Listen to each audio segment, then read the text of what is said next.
Hello అండి. ఇవాళ చిన్నపిల్లల నుంచి పెద్దవాళ్ళ వరకు అన్ని ఏజ్ గ్రూప్స్ వాళ్ళకి చాలా ఫేవరెట్ బిర్యానీ, అదే పన్నీర్ బిర్యానీ. అది ఎలా తయారు చేసుకోవాలో మీకు చూపిస్తాను. ఇదైతే మీకు చాలా సింపుల్గా అండ్ క్విక్గా అయిపోతుందండి. పిల్లలు లంచ్ బాక్స్లోకి ఇస్తే మీకు బాక్స్ అయితే ఖాళీ చేసి తీసుకొస్తారు.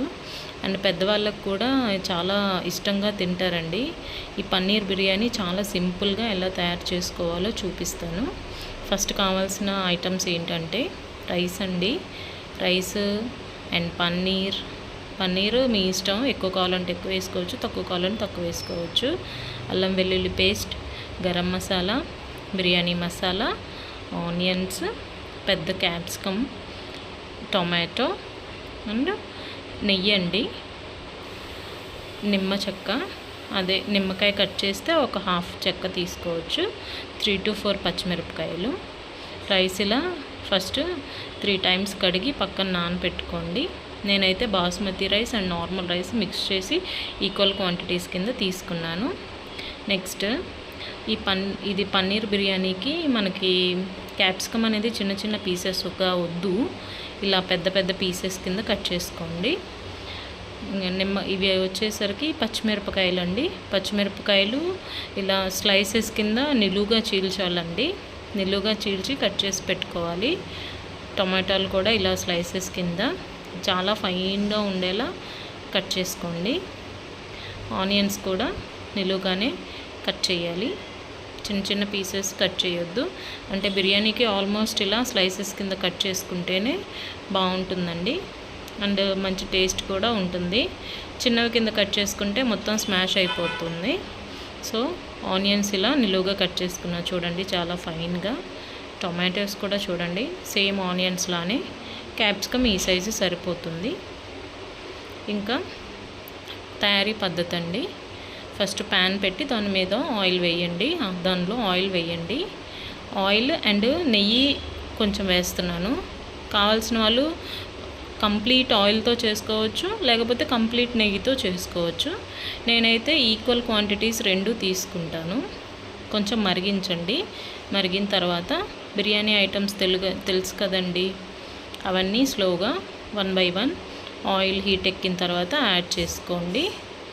చెక్క, ఆకు, జాజికాయ, జాపత్రి, ఇవన్నీను, లవంగాయలు, ధనియాలు, అదే హోల్ బిర్యానీ ఐటమ్స్ అన్నీ ఇలా యాడ్ చేసుకోండి. యాడ్ చేసిన తర్వాత స్లోగా అటు ఇటు తిప్పుతూ కొంచెం వేయించండి. సిమ్లో పెట్టాలండి స్టవ్. లో ఫ్లేమ్లోనే పెట్టండి, హై ఫ్లేమ్లో వద్దు, మాడిపోతాయి. ఇలా కొంచెం హీట్ ఎక్కి కొంచెం అవి వేగిన తర్వాత ఫైన్గా కట్ చేసి పెట్టుకున్న ఈ ఆనియన్స్ అనేవి యాడ్ చేసుకోండి. ఆనియన్స్ యాడ్ చేసుకొని అటు ఇటు కదుపుతూ కొంచెం పచ్చివాసన పోయేంత వరకు, లైట్ గోల్డెన్ షేడ్ వచ్చేంత వరకు ఇలా వేయించండి. ఇలా వేయించాలండి.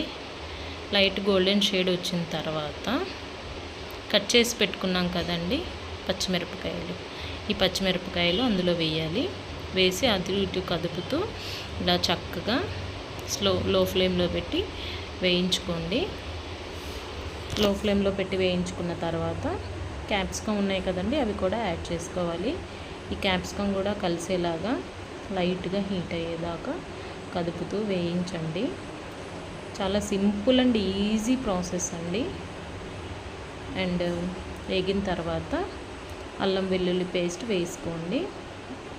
అల్లం వెల్లుల్లి పేస్ట్ వేసిన తర్వాత అల్లం వెల్లుల్లి పేస్ట్ పచ్చివాసన పోయేంత వరకు మీరు ఇలా ఫ్రై చేసుకోండి. ఎప్పుడైనా ఏ బిర్యానీలోకైనా అల్లం వెల్లుల్లి పేస్ట్ అనేది పచ్చివాసన పోయేంత వరకు, గోల్డెన్ షేడ్ వచ్చేంత వరకు వేయించుకోవాలి. అది వేగకపోతే బిర్యానీ అనేది టేస్ట్ రాదు.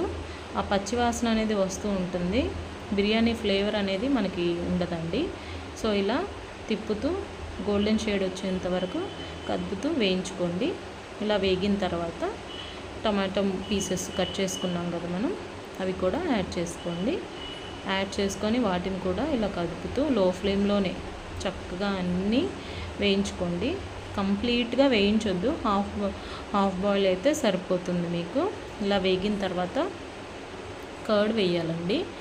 కర్డ్ మీ ఇష్టం, ఒక 2 స్పూన్స్ కానీ 3 స్పూన్స్ కానీ, సాఫ్ట్గా ఇంకా రైస్ సాఫ్ట్గా రావాలంటే కొంచెం ఎక్కువైనా వేసుకోవచ్చు.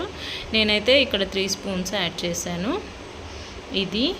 అండ్ నెక్స్ట్ మీరు రుచికి సరిపడా సాల్ట్ అనేది వేసుకోండి. తర్వాత పసుపు అనేది వేసుకోవాలి, పసుపు కొంచెం సరిపోతుంది. అండ్ నెక్స్ట్ కారం అండి, మీకు కొంచెం స్పైసీగా కావాలి బిర్యానీ అని అంటే 2 వేసుకోండి, లేదంటే 1 స్పూన్ సరిపోతుంది. నేనైతే కొంచెం 2 స్పూన్స్ యాడ్ చేశాను.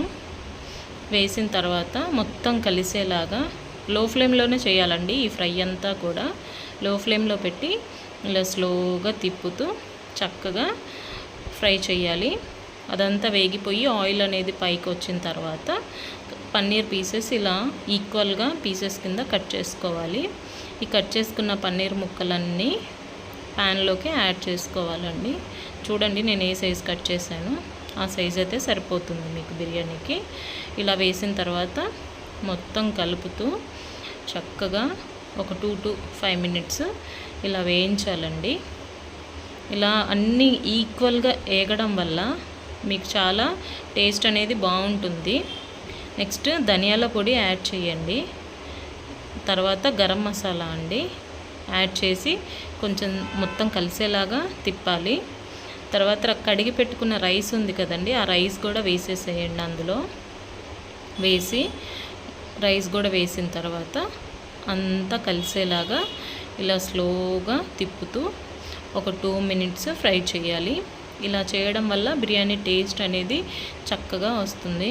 కొంతమంది ఎసురు పెట్టి వేస్తారు, అలా కూడా వస్తుంది. కానీ రైస్ని ఇలా వేయించి 2 మినిట్స్ తర్వాత వాటర్ పోస్ట్ చేయడం వల్ల మంచి ఫ్లేవర్ వస్తుంది. సో చూడండి ఇలా 2 మినిట్స్ అంతా కలిసేలాగా వేగిపోయింది. సో ఇప్పుడు వాటర్ అండి, నేను 1/2 kg రైస్, అంటే రైస్ డబ్బాతో 2 డబ్బాలు రైస్ అండి, దానికి 1.5 లెవెల్ వరకు లోటాలో వాటర్ యాడ్ చేస్తున్నాను. చూడండి 1.5 పైన కొంచెం ఉండేలాగా వాటర్ యాడ్ చేశాను. ఎందుకంటే గ్రేవీది వాటర్ అనేది ఉంటుందండి, మరి 2కి 2 పోసినా సరే అన్నం అనేది మెత్తగా అయిపోతుంది మీకు. సో అలా కాకుండా కొంచెం తగ్గించి పోసుకోండి, అప్పుడు ఫైన్గా వస్తుంది. వేసిన తర్వాత బిర్యానీ మసాలా వేయండి, వేసి మొత్తం కలిసేలాగా కలపండి. ఇప్పుడు ఉప్పు టేస్ట్ చేసి చూడండి, సరిపోతే ఓకే, లేదు అని అంటే ఇప్పుడు యాడ్ చేసుకోవచ్చండి. చూసుకొని టేస్ట్ని అడ్జస్ట్ చేసుకోండి. అడ్జస్ట్ చేసి హై ఫ్లేమ్లో పెట్టండి ఒక 2 మినిట్స్. ఇలా రోలింగ్ బాయిలింగ్ అవుతుంది, స్టార్ట్ అవుతుంది అని అనగా ఒక నిమ్మ చెక్క పిండుకోండి అందులో. ఇదేంటంటే అన్నం అతుక్కోకుండా చాలా చక్కగా వస్తుంది. ఇలా హై ఫ్లేమ్లో ఉంచండి. ఇలా రోలింగ్ బాయిలింగ్ అయ్యేలాగా ఇలా ఉడుకుతున్నప్పుడు కుక్కర్ పెట్టేసేయండి. విజిల్ పెట్టి 2 విజిల్స్ వచ్చేదాకా హై ఫ్లేమ్లో ఉంచండి. 2 విజిల్స్ వచ్చి అయిపోయిన తర్వాత మీకు పన్నీర్ బిర్యానీ మనకు కావాల్సినట్లుగా చూడండి రెడీ అయిపోయిందండి. పన్నీర్ బిర్యానీ చూసారు కదా ఎంత చక్కగా విడివిడిగా పొడిగా ఎలా వచ్చిందో. సో ఇదండి ప్రొసీజర్. ఇలా మీరు ట్రై చేయండి, మీరు కూడా చాలా చక్కగా వస్తుంది. వీడియో నచ్చింది అనుకుంటున్నాను. నచ్చితే లైక్, షేర్ అండ్ సబ్స్క్రైబ్ చేయండి.